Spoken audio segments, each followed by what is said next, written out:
Major 3 problem है। पहले number पे पैसे की समस्या। 2025 में इनकम को 5x 10x करना है, क्या उसमें वास्तु हेल्प कर सकता है उसकी? बिल्कुल कर सकता है। और कैसे कर सकता है सर? सीधा वही बताऊं,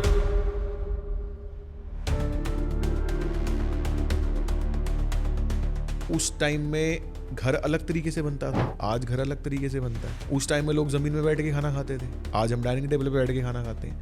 तब जमीन में सोते थे, आज हम बेड पे सोते हैं। आज सब कुछ चेंज हो गया, तो वास्तु भी तो चेंज होगी ना। बोले जी महीने की 2 टन की सेल है।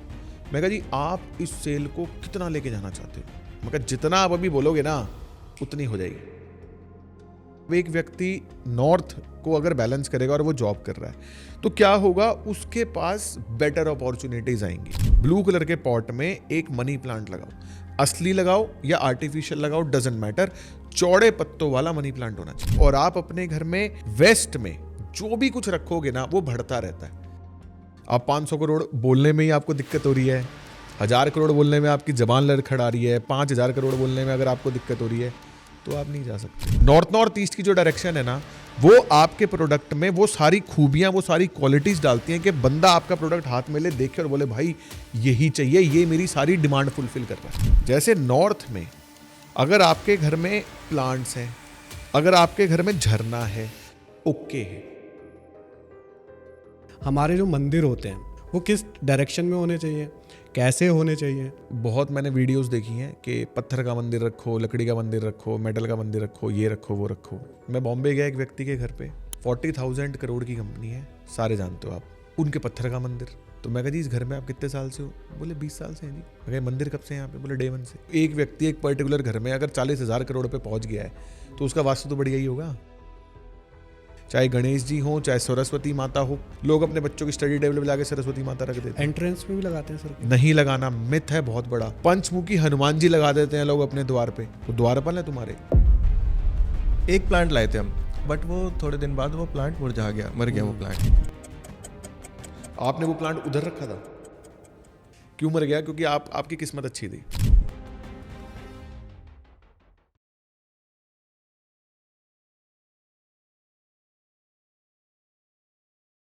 अभिषेक जी, या मैं कहूँ Vastu Abhishek, welcome to the Pixel talks. Thank you जी। कैसे सर आप? बहुत बढ़िया, आप सुनाओ। बढ़िया, बहुत अच्छे हैं सर हम भी। वैसे तो देखिए हम काफ़ी सारे ओकल्ट साइंस से रिलेटेड पॉडकास्ट बनाते हैं और काफ़ी लोग हमें उसके लिए अप्रिशिएट भी करते हैं, पसंद भी करते हैं हमारे एपिसोड्स को। और कहीं ना कहीं ऐसा लगता है मुझे कि जब भी कोई आप जैसा पर्सन जो इस वेदा में काफ़ी सालों से काम कर रहा है, जो भी आता है वो अपने पॉइंट ऑफ व्यू से कुछ ना कुछ बातें हमें बता के जाता है और जो जेन्युइन भी लगती है। ऐसे नहीं कि आपने बताया और ऐसा लग रहा है कि ये सर क्या बता रहे हैं, पर मैंने मोस्टली देखा है कि बहुत ही यूनिक सबके अपने थॉट प्रोसेस है और उसके ऊपर सभी लोग काम कर रहे हैं। तो आज का टॉपिक भी जो हमारा है वो इसी तरीके का ही है कि पहले भी हम इसके बारे में बात कर चुके हैं, हमारे पहले भी एपिसोड्स आ चुके हैं वास्तु से रिलेटेड, पर कहीं ना कहीं उन दोनों जो हमने बनाए थे पास्ट में, जो भी हमने 2 वास्तु के एपिसोड्स बनाए थे, उन दोनों में दोनों की जो तरीके थे उनको बताने के, वो दोनों के डिफरेंट थे। अच्छा। अपने में ही। और मुझे ऐसा लगता है कि आपके एक्सपीरियंस के हिसाब से आप लोग उस वेदा को देखते हैं, कहीं ना कहीं तो देखिए कुछ चीज़ें तो लिखी हुई है, वो तो हम मिटा ही नहीं सकते, पर कहीं ना कहीं एक्सपीरियंस भी होता चला जाता है और उसी बेस पे इंसान का नज़रिया चलता चला जाता है।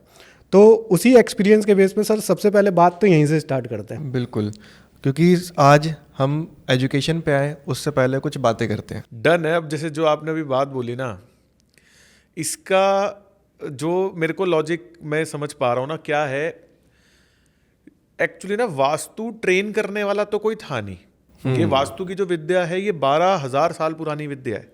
अच्छा जी, ठीक है। अब हमें पिछले 100 साल 200 साल का नहीं पता। और वास्तु फेमस जो है वो अब हुआ है क्योंकि मार्केटिंग का दौर है। बिल्कुल। पहले तो कोई खास किसी को पता नहीं होता था। पहले अगर आप पुराना, जैसे अगर आप अपने दादा से, नाना से, दादी से पूछोगे, बुजुर्गों से अगर आप घर में पूछोगे ना वास्तु के बारे में, तो वो आपको ना कुछ, अगर बाई चांस उनको नॉलेज है तो वो आपको कुछ गिनी चुनी बातें बता देंगे कि भाई नॉर्थ ईस्ट जो है वो हल्का होना चाहिए, साउथ वेस्ट भारी होना चाहिए, घर का जो मुखिया है उसको साउथ वेस्ट में सुला दो, एंट्री नॉर्थ ईस्ट से बना लो, अग्निकोण साउथ ईस्ट में किचन बना लो, नॉर्थ वेस्ट में तुम अपना अनाज रख दो। तो ये सारी ना कॉमन सी बातें हैं। राइट।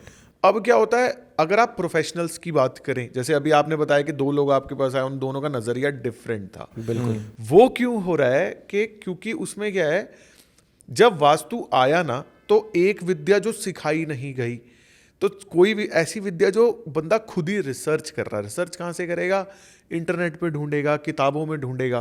और किताबों में भी प्रॉब्लम क्या है, जो हमारी एंशियंट किताबें हैं ना, वो सारा टेक्स्ट जो है ना वो 2 ही लैंग्वेजेस हैं, एक संस्कृत और एक हिब्रू। अच्छा। ठीक है, अपने यहाँ पे संस्कृत चलती है जी, और सबकॉन्शियस में भी ना, मतलब संसार की 2 ही ऐसी लैंग्वेज हैं, एक संस्कृत और एक हिब्रू, जिनको आपको समझाने की जरूरत नहीं है। उसका मतलब क्या है, अगर मैं आपको हिंदी में या इंग्लिश में अगर कोई डायलॉग बोलता हूँ, तो अगर मान लो आपको इंग्लिश नहीं आती, बिल्कुल भी नहीं आती, और मैं आपसे इंग्लिश में कोई बात कर रहा हूँ, तो वो आपके पल्ले नहीं पड़ेगी। बिल्कुल सही। एग्जाम्पल के तौर पे मान लो एक व्यक्ति खड़ा है और मैं उसको इंग्लिश में गाली दे रहा हूँ, उसको समझ ही नहीं आ रही, तो वो हंसता रहेगा, पता नहीं क्या भाई साहब बोल रहे हैं, उसको समझ ही नहीं आएगी ना। बिल्कुल। मैं उसको हिंदी में गाली दूंगा तो वो रिएक्ट करेगा, क्योंकि उसको समझ आ रही है कि भाई तू गाली कैसे दे रहा है। इंग्लिश में तो वो समझ नहीं आ रही। लेकिन आपको पता है, संस्कृत में आपको संस्कृत नहीं आती, लेकिन अगर यहाँ पे संस्कृत में कोई श्लोक चला दिया जाए, उस श्लोक का जो मतलब होगा ना, आप वैसा बिहेव करने लग जाओगे। अगर आप अपने कैबिन में बैठे हो, आपके कैबिन के सामने अगर संस्कृत का कोई टेक्स्ट लिख के मैं लगा दूं, और आप सिर्फ उसको देख रहे हो, आपको पढ़ना भी नहीं आता संस्कृत, हिंदी तो पढ़नी आती है ना, तो वो हिंदी जैसा ही है, आप सिर्फ उसको देख भी रहे हो ना, तो वो आपके दिमाग में उतरनी शुरू हो जाएगी। वो फ्रीक्वेंसी उसकी ऐसी फ्रीक्वेंसी है। संस्कृत और हिब्रू 2 ही लैंग्वेज है। अब क्या होता है, जो हमारे पुराने टेक्स्ट थे वो सारे संस्कृत में थे। अब संस्कृत को समझ के ट्रांसलेशन की गई, हर बंदे ने अपने हिसाब से ट्रांसलेट किया। फिर एक और आपको बताता हूँ चीज, गुरु और चेले में ना पहले एक बड़ा पंगा था। आपने कहावत सुनी होगी कि गुरु कभी भी अपनी तलवार नहीं देता चेले को। हाँ। चेले को अपनी तलवार खुद बनानी पड़ती है, धार खुद लगानी पड़ती है। क्यों भाई, अगर आप गुरु हो तो तलवार क्यों नहीं दे रहे, आप सिखाई, या तो सिखाओ ही मत, और सिखा रहे हो तो पूरा सिखाओ। तो अब वहां पे क्या था, जो आज भी है, ये आज भी जो ट्रेनिंग्स चलती है ना, मतलब बहुत सारे मेरे जो पर्सनल स्टूडेंट्स हैं वो और जगहों से जब सीख के आते हैं मेरे पास, तो मुझे बताते हैं सर ये तो सिखाया ही नहीं गया। तो मैंने कहा भाई अब सारी चीजें थोड़ी तुम्हें सीखने को मिलेंगी, वो तो भाई हमारा कॉन्सेप्ट डिफरेंट है, बिल्कुल बाकियों का डिफरेंट है। तो अब उसमें क्या होता था, लोगों को ढंग से सिखाया नहीं जाता था। अब एक्सप्लोर करते करते सबसे पहले 8 दिशाएं सामने आई। कौन कौन सी, उत्तर, दक्षिण, पूर्व, पश्चिम, फिर इनकी 45 डिग्री वाली, नॉर्थ ईस्ट, साउथ वेस्ट और नॉर्थ वेस्ट। लोगों ने 8 दिशाओं पे काम करना शुरू कर दिया।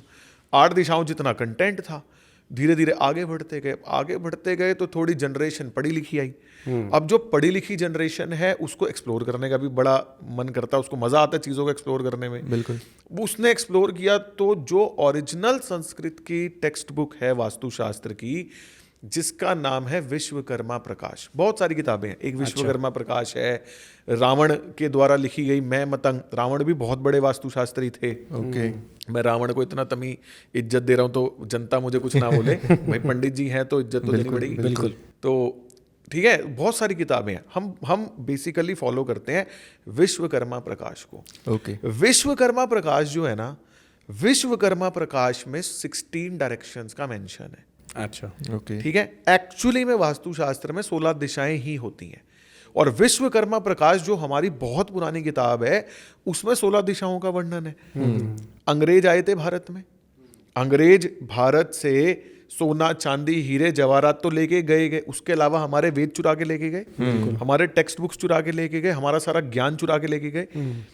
वो ज्ञान जो अंग्रेज लेके गए, जो आज अंग्रेज इतनी तरक्की कर रहे हैं, सिर्फ उस ज्ञान के बेस पे पढ़ रहे हैं। हम भारत में हम इतना गीता नहीं पढ़ते, विदेशों के कॉलेजेस में गीता को मैनेजमेंट की बेस्ट बुक अनाउंस कर दिया है वहां पे। बिल्कुल। अब अंग्रेजों ने जहाज बनाए, जो भी डेवलपमेंट्स हुई विदेशों से हुई ना, डेवलपमेंट्स आई सारी, अंग्रेजों ने जहाज बनाए, सब कुछ बनाया, भारत में भी सारी चीजें जो भी बनी, हम अगर उन्हीं का बेस उठा लें। आप किसी म्यूजियम में चले जाओ, म्यूजियम में जैसे मान लो किसी एयरक्राफ्ट के म्यूजियम में आप चले जाओ, ठीक है, जहां पे पुराने जमाने के एरोप्लेन्स वगैरह रखे होते हैं, वहां पे एरोप्लेन में कंपास होता है, कंपास होता है, एरोप्लेन में भी 16 दिशाओं वाला कंपास है।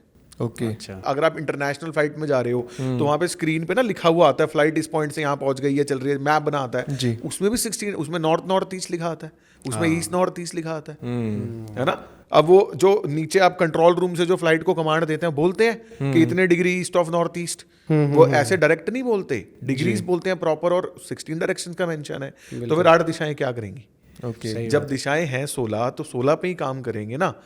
बस ये है। और उसके बाद इसको और अगर इलैबोरेट करें तो बेसिकली क्या है, वास्तु में ना पिछले मतलब मैं 2011 में आया था वास्तु की फील्ड में, ठीक है, और मेरे को एक गुरु मिले जिनके थ्रू मैंने वास्तु सीखा। जिनकी मैं बात कर रहा हूं वो यूट्यूब पे जितने भी बड़े से बड़े वास्तु वाले हैं, आप नेम एनीवन इंक्लूडिंग मी, जितने बड़े से बड़े हैं, नंबर 1 2 3 4 जो भी उठा लो, उन सबके गुरु वही हैं। अच्छा। जो मेरे थे, ठीक है। उन्होंने 16 दिशाएं पढ़नी सिखाई, उन्होंने बताया कि 16 दिशाएं होती हैं, उन्होंने कोर्सेज लॉन्च करे। जब उनके कोर्सेज वगैरह होते नहीं तो हम उनके साथ रहते थे। जब सारी डिजाइनिंग हमारे पास हुई, सब कुछ हमारे पास हुआ, तो वहां से उन्होंने 16 दिशाओं की मार्केटिंग कर दी, क्योंकि चीज फेमस तो मार्केटिंग से ही होगी ना। बिल्कुल तो वहां से 16 दिशाओं का कॉन्सेप्ट आ गया, और तब से वो सारा 16 दिशाओं में, क्योंकि 10-11 से पहले कोई 16 दिशाओं के बारे में जानता नहीं था। क्योंकि मेरी जर्नी ना बिल्कुल स्टार्टिंग पॉइंट से हुई, जहां से बाकी हो। जैसे अब कुछ कंसल्टेंट्स हैं, आप जैसे वास्तु लिखो कुछ आ जाएंगे, वो आई वास्तु में 2017-18 में है, जो अपने आप को बताते हैं मैं पता नहीं कब से कर रहा हूँ, एक्चुअली में 17-18-19 में आए हैं, जब वो ट्रेंड पे आ गए, जब वो ट्रेंड पे आ गए। ठीक है सर। तो वैसे तो काफ़ी कुछ सीखने को मिलेगा आज के इस पॉडकास्ट पे लोगों को, और काफ़ी मज़ा भी आने वाला है इस पॉडकास्ट पे। पर मैं उससे पहले हम अपने क्वेश्चंस स्टार्ट करें, पर मैं ये चाहूँगा कि सबसे पहले आप कुछ ऐसे एक्सपीरियंस बताइए जो आजकल आप देख रहे हैं जनरली। जैसे आपने बताया कि 2011 से आप कर रहे हैं, तो ऑब्वियस सी बात है कि आप बहुत सारी विजिटिंग पे भी जाते होंगे, डेली बेसिस में ट्रैवल भी करते होंगे, आप काफ़ी सारे सिटीज़ में भी जाते होंगे।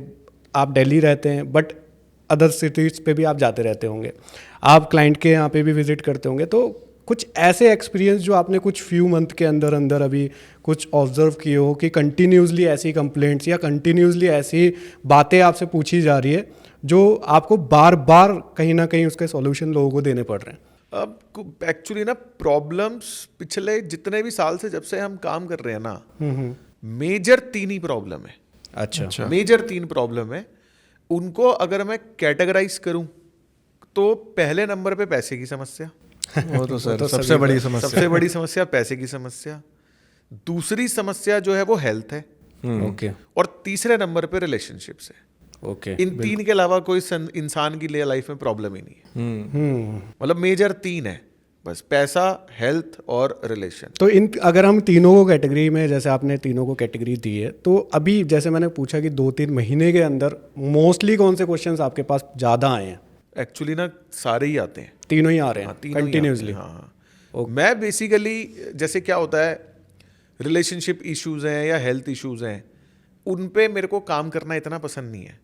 मनी में जितना, हाँ, मुझे पैसे में ज़्यादा मजा आता है। हम भी सुनना चाहेंगे सर वही चीज़। तो मैं ना पैसे को ज़्यादा वो देता हूँ, क्योंकि एक्चुअली देखो प्रॉब्लम क्या है, अब हम जो वास्तु कर रहे हैं, एक्चुअली तो हम बिजनेस कर रहे हैं ना वास्तु का। हम कोई मतलब जो फ्रैंक बात है, बिल्कुल फ्रैंक, मतलब किसी को अच्छा लगे बुरा लगे, बट जेन्युइन बात जो है भाई, मैं बिजनेस में हूँ वास्तु के ना, तो मैं किसी का भला करने नहीं बैठा। मुझे परमात्मा ने इस संसार में केवल अपना भला करने के लिए भेजा है। मैं अपने लिए मेहनत कर सकता हूँ, मैं अपने लिए सब कुछ कर सकता हूँ। हाँ, मैं अपनी विद्या से दूसरे को सब कुछ दे सकता हूँ, बट उसके लिए मैं चार्ज करूंगा, है ना। तो मेरे को पैसों में ज्यादा मजा आता है, क्योंकि जब एक व्यक्ति पैसे की बात कर रहा है ना, तो वो पैसे खर्च भी करेगा। सही बात। रिलेशनशिप प्रॉब्लम्स में हमारे पास जितने भी केसेस आते हैं, वो पैसे खर्चने को तैयार नहीं है। वो एली मनी दे देंगे, 1 करोड़ 2 करोड़ रुपए, तलाक हो जाए उनका, वहां चला जाए, लेकिन वो वास्तु में 2-3 लाख रुपए नहीं खर्चेगा। हेल्थ में भी वो कह रहा जी वो तो डॉक्टर तो लेगा ही लेगा, बट वास्तु वाले को क्यों दे। लोगों का एक धारणा बनी हुई है कि भाई अकल्ट वाले जो हैं ये लोग इनको पे नहीं करना चाहते, कि ये पैसा कैसे कमा रहे हैं, क्यों कमा रहे हैं। क्या है, जो ये सर्विस इंडस्ट्री है ना, इसके अंदर क्या होता है, लोगों ने ना कभी सर्विस को प्रोडक्ट लिया ही नहीं। राइट।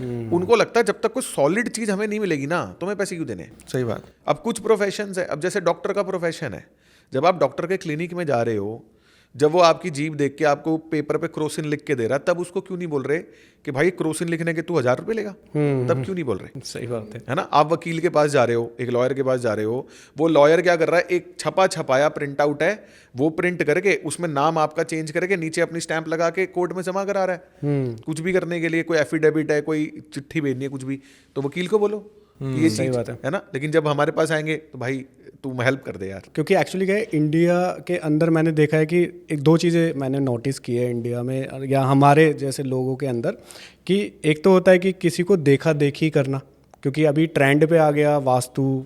एक्चुअली में जो आपने बात बोली है ना, बहुत सही बात बोली है। लोग देखा देखी ही करते हैं। हाँ। एक्चुअली में देखा देखी ही करते हैं। मैं अपने क्लाइंट्स की अगर मैं बात करूँ ना, आपको एक क्लाइंट का एग्जांपल देता हूँ। एक क्लाइंट मेरा छोटा भाई है, उसके रिलेशन में है, वो आए मेरे पास, तो उनका जैसे 3-4 फैक्ट्रीज हैं उनकी और एक उनका घर है, तो उनका पैकेज बहुत मोटा बना। तो मैंने बता दिया, बोले सर भैया हम तो रिश्तेदारी में डिस्काउंट। मैंने कहा भाई रिश्तेदारों से ना मैं थोड़ा सा फालतू पैसे लेता हूँ, मतलब अगर मान लो किसी की 10 लाख फीस बन रही है तो रिश्तेदार है तो मैं 11 लेता हूँ। बोले भाई ऐसा क्यों? तो मैंने कहा भाई अब तू रिश्तेदार है, तू मेरे को ऑफिस में आने से पहले फोन थोड़ी करेगा। सही बात है। तू तो बोलेगा कि भाई ऑफिस में बैठेगा मैं आ रहा हूँ, हाँ। या अगर मैं तेरे साथ गाड़ी में घूम रहा हूँ तो तू तो कभी भी घर ले जाएगा कि भाई एक बार घर चले, एक बार एक चीज दिखानी है। मैं क्लाइंट थोड़ी ऐसा करेंगे मेरे साथ। सही बात। तो मैं तो फालतू लेता हूँ। फीस डिसाइड हो गई। अब मैं भी मन में सोचूं मैं इतने पैसे दे, अच्छा उसको मैं पहले से जानता था, मुझे पता था ये पैसे नहीं खर्चेगा, और जो मैंने उसको कोटेशन दी थी ना, वो यही सोच के दी थी कि इसका काम ही नहीं करना मैंने क्योंकि मुझे पता था वो कराएगा नहीं। उसने ओके कर दिया, उसके पैसे आ गए, काम चालू हो गया। मैंने उससे एक दिन क्वेश्चन पूछा, मैंने कहा भाई एक सच्ची अच्छी बता, तूने मेरे को अपॉइंट क्यों किया वास्तु के लिए? मतलब तेरे को किसी ने रेफरेंस दिया? क्योंकि तू तो, फिर उसने मेरे को क्या बता रहा है, कह रहा भैया आपका ना एक क्लाइंट है। तो मैंने कहा हाँ है। कह रहा भैया हम ना पहले इनके घर के ऊपर किराए पे रहते थे। अच्छा। तो मैं कहा तुम्हें कैसे पता चला ये मेरा क्लाइंट है? बोला भैया इन्होंने ना फेसबुक पे, हम म्यूचुअल फ्रेंड्स में थे, तो इन्होंने मेरे से पूछा कि तुम इसको कैसे जानते हो। अच्छा, क्रॉस टू क्रॉस पूछा, तो उन्होंने बताया जी ऐसे ऐसे हमारा ये रिश्तेदारी में है ये वो। तो उन्होंने बोला यार अगर ये तुम्हारा रिश्तेदार है तो तुम्हारी जिंदगी में इतनी परेशानियां क्यों है? बोले क्या मतलब? बोले हम तो इन्हीं से कंसल्ट करते हैं। अरे तो कह रहे हम उनको देख के कह रहे हमने उनको तरक्की करते देखा, हमने उनको ग्रो करते देखा, तो हम आपके पास। मैं कहा चलो भाई, तो देखा ही है। देखा देखी तो सर हाँ, चीज़ें चलती ही चलती। दूसरा एक्चुअली क्या है, देखो आप यूट्यूब है आजकल, मार्केटिंग है, सब कुछ है, तो यूट्यूब पे अब जैसे मैं वीडियोस डालता रहता हूँ, रेमेडीज सारी अवेलेबल हैं, तो लोग वीडियोस देख के जब रेमेडीज ट्राई करते हैं तो उनको कुछ रिजल्ट्स मिलते हैं। तो मेरे को एक्चुअली जो मैं पूछता हूँ ना क्लाइंट से कि जी आपने मेरे को क्यों अप्रोच किया, कहाँ से, एक पता चलता है कि भाई कहाँ पे हमें और किस जगह काम करना है। तो क्लाइंट ही बताते हैं जी आपकी वीडियो देखी थी तो उसके अंदर ये रेमेडी बताई थी आपने, हमने करी, हमें अच्छा इफेक्ट मिला, तो हमने सोचा कि पूरा ही करो।